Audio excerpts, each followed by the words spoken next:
बिस्मिल्लाहिर्रहमानिर्रहीम, अस्सलाम वालेकुम। वेलकम करता हूं आप तमाम दोस्तों को अपने YouTube channel online computer tutor में। मैं हूं आपका टीचर खुर्रम शहजाद। आज हम माइक्रोसॉफ्ट वर्ड की क्लास में फॉर्मेट पिक्चर्स के ऑप्शंस को पढ़ेंगे। तो आइए स्टार्ट करते हैं आज की क्लास।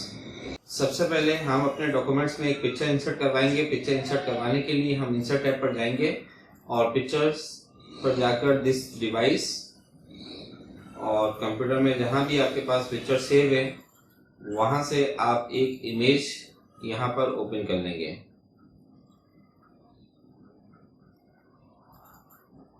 ठीक है, ये मैंने एक इमेज इंसर्ट करवा ली। पिक्चर को किस तरह इंसर्ट किया जाता है और पिक्चर के फॉर्मेट टैब के ऑप्शंस हमने इससे पहले वाली जो हमारी दो वीडियोस हैं, दो क्लासेस हैं, उसमें हम बहुत डिटेल्स के अंदर पढ़ चुके हैं। अब हम मजीद फॉर्मेट पिक्चर्स के ऑप्शंस को पढ़ने जा रहे हैं। तो पिक्चर इंसर्ट करने के बाद जब आप उसी पिक्चर पर राइट क्लिक करेंगे तो यहाँ फॉर्मेट पिक्चर लिखा हुआ आएगा आपके पास। ये देखें, आपने राइट क्लिक किया और राइट क्लिक करके फॉर्मेट पिक्चर्स के ऑप्शन पर क्लिक करेंगे तो राइट साइड पे आपके पास एक फॉर्मेट पिक्चर की विंडो ओपन होगी। इसमें सबसे पहले है आपके पास फिल एंड लाइन। देखें, फिल कलर तो हम इसमें यूज नहीं कर सकते। फिल कलर वो कलर कहलाता है जो हमारे ऑब्जेक्ट के अंदर का, उसके बॉडी का कलर होता है, और लाइन कलर कहलाता है उस ऑब्जेक्ट या पिक्चर्स के आउटलाइन यानी कि उसके बॉर्डर लाइंस का कलर। तो ये जो फिल का ऑप्शन है ये आपका इमेजेस के ऊपर तो यूज नहीं होगा, अलबत्ता हम इसको जब शेप्स पढ़ेंगे तो वहां पर इसको डिटेल में बता दिया जाएगा। तो अभी हमारा जो ऑप्शन यहाँ पे यूज होगा वो होगा लाइन। इस पर हम क्लिक करेंगे तो देखें, लाइन में आपको तीन तरह के ऑप्शंस नजर आ रहे हैं, no line, solid line, gradient line. इस वक्त ये ऑप्शन सिलेक्ट हुआ है नो लाइन पर, यानी कि इस वक्त आपने कोई भी लाइन, कोई भी बॉर्डर या कोई भी आउटलाइन इस पिक्चर पर नहीं दी हुई।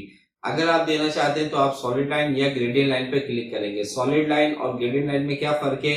देखिए, सॉलिड लाइन जब आप क्लिक करेंगे तो आप इस पिक्चर के चारों तरफ वन कलर की बॉर्डर लाइन दे सकते हैं, जबकि ग्रेडियंट लाइन, ग्रेडियंट कहते हैं हम एक से ज्यादा कलर्स को, तो यहाँ पर आप इस पिक्चर के बॉर्डर पर एक से ज्यादा मल्टीपल कलर्स अप्लाई करवा सकते हैं। तो पहले देखिए, सॉलिड लाइन पे जब आप क्लिक करेंगे तो यहाँ पर आपके पास कलर्स आ रहे हैं। ये तमाम चीजें हमने यहाँ पिक्चर फॉर्मेट के टैब में पढ़ चुके हैं, लेकिन इस विंडो में कुछ ऑप्शंस मजीद ज्यादा हैं, तो वो आज की क्लास में हम डिस्कस करेंगे। इसके बाद यहाँ से आप उसकी विड्थ कितनी रखना चाहते हैं, यहाँ से विड्थ बढ़ा लें। देखें, यहाँ पर जो हम पिक्चर बॉर्डर्स में जाकर इसकी विड्थ बढ़ा सकते थे वो ज्यादा 6 पॉइंट तक बढ़ा सकते थे, लेकिन अगर आपको 6 से ज्यादा बढ़ानी है तो फिर आप इस फॉर्मेट पिक्चर की विंडो पे जाकर 6 पॉइंट से ज्यादा विड्थ बढ़ा सकते हैं। ठीक है, इसके बाद इसको कितना ट्रांसपेरेंसी रखना है, बॉर्डर लाइन को कितना ट्रांसपेरेंट करना है वो आप यहाँ से रख सकते हैं। कंपाउंड टाइप, उसकी स्टाइल क्या रखना है, ये तमाम चीजें हम यहाँ पर भी पढ़ चुके हैं। ठीक है, यहाँ पर मजीद ऑप्शंस आ जाते हैं। इसके बाद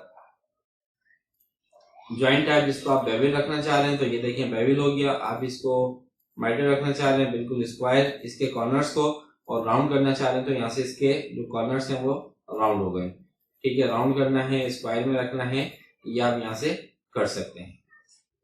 इसके बाद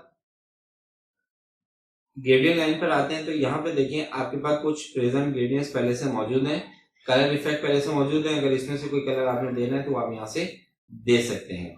इसके बाद डायरेक्शन टाइप में लाइनर स्टाइल देना है आपने, रेडियल स्टाइल देना है, रेक्टेंगुलर स्टाइल देना है, पाथ स्टाइल देना है, वो आपके ऊपर आप यहाँ पर क्या स्टाइल देना चाहते हैं। इसके बाद यहाँ पर डायरेक्शन है, आप किस डायरेक्शन में ग्रेडियंट इफेक्ट देना चाहते हो वो आप यहाँ से सिलेक्ट कर सकते हो। एक से ज्यादा आपके पास डायरेक्शन इफेक्ट्स यहाँ पर मौजूद है।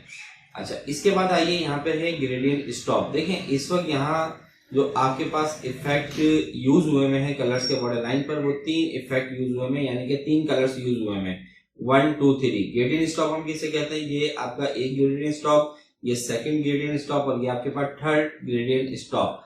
अगर आप इनके कलर चेंज करना चाहते हैं तो आप किसी भी ग्रेडियंट पे क्लिक करें।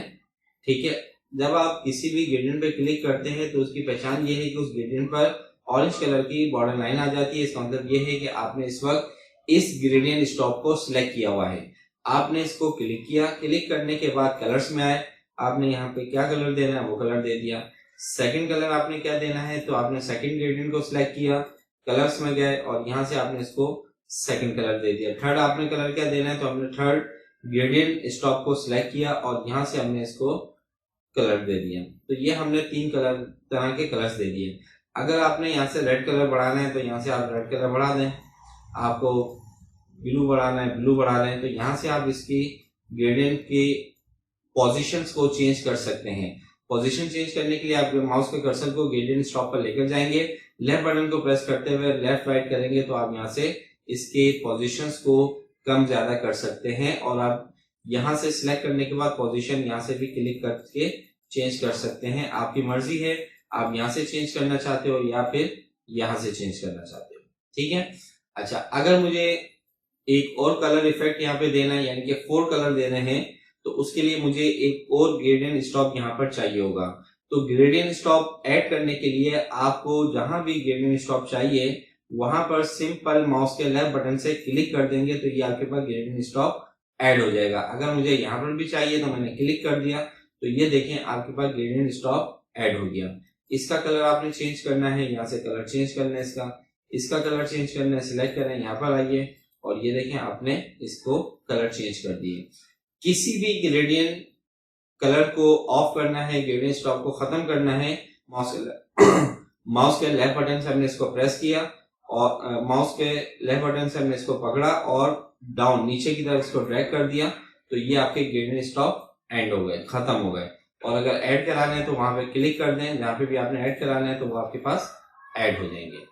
इसके बाद कितना ट्रांसपेरेंसी रखना है आपने यहाँ से चेंज करना है, कितना ब्राइटनेस आपने रखना है, इसकी विड्थ आपने क्या रखनी है, तमाम चीजें वही आ गई आपके पास। डैशेस टाइप क्या रखना है, उसके जो कॉर्नर्स हैं उसको आपने वेरी रखना है, राउंड रखना है, जो भी रखना है वो आप यहाँ से रख सकते हैं। सेकंड पे आ जाइए तो आपके पास इफेक्ट्स हैं, ये आपने शेडोज वगैरह के इफेक्ट्स यहाँ पे पढ़े थे, तो यही सारे इफेक्ट आपको यहाँ पर नजर आ रहे हैं।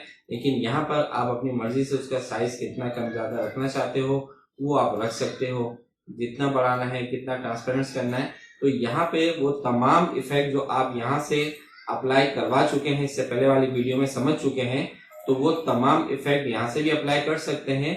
लेकिन यहाँ पर इफेक्ट अप्लाई करने के बाद उसको हम अपनी मर्जी का इफेक्ट दे सकते हैं, कितना हमने ब्लर करना है, कितना उसको हमने ट्रांसपेरेंसी करना है। तो ये तमाम ऑप्शंस आप 1 बाय 1 चेंज करके देख लीजिएगा, आपको इफेक्ट चेंज होते हुए नजर आ जाएंगे।